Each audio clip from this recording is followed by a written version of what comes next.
I'm now joined by Professor of Political Science, Peter Matthews, who's in Long Beach, California. He's the author of the recently published book, Dollar Democracy. And many thanks indeed for joining us on World News. So the analysts are working on overdrive now to find out the explanation for why Donald Trump made this shock victory in the US presidential elections. What do you think caused Hillary Clinton to lose this election?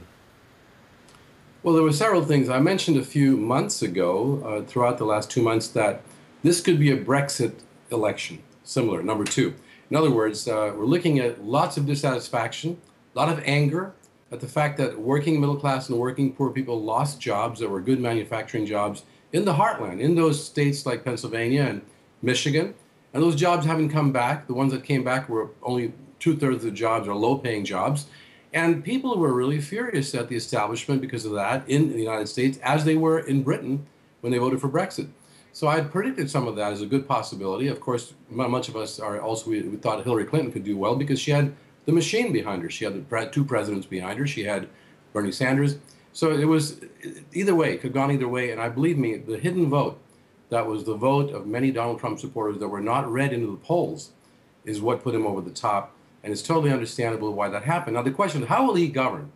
Will he govern in an inclusive way to bring people together, or continue to be divisive when his rhetoric was such in the primaries, where he talked about blocking illegal immigrants from coming here and building a wall and deporting 11 million of them? If he could just get off that divisive rhetoric and bring the country together and then continue with his plans to create jobs through infrastructural investment, he might do well. But many people are concerned about him and his character, and especially people who are ethnic minorities in America are really worried right now, including some of my own friends, which is a shame that we have to even worry about that. I'm not so concerned because I know the United States has a checks and balance system, and the president has to have Congress with him to do a lot of things, and they can actually end up removing him if he does the wrong thing.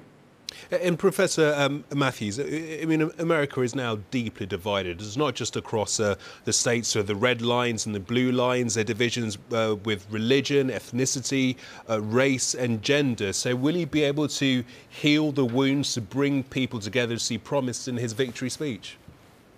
Yes, his victory speech was very inclusive and very kind in a way, and he also praised Hillary Clinton for being a worthy opponent.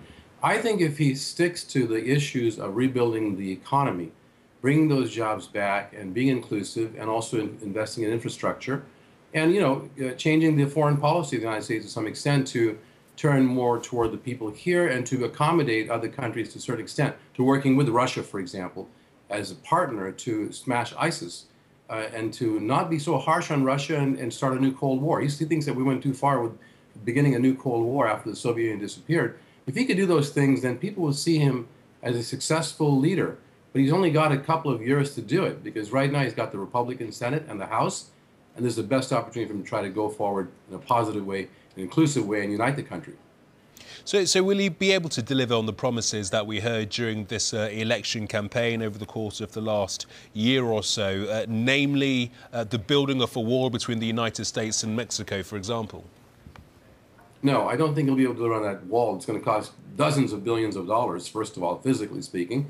And secondly, he wouldn't really need to do that, because if he can renegotiate the trade agreement on NAFTA, it'll help to balance out the trade between the two countries and create more middle-class jobs in Mexico and the United States, which will then keep many undocumented workers from having to come across the wall in the first place. So fair trade as opposed to free trade, that's what he should be talking about. He's talked about it a little bit in the campaign, so he needs to implement those policies.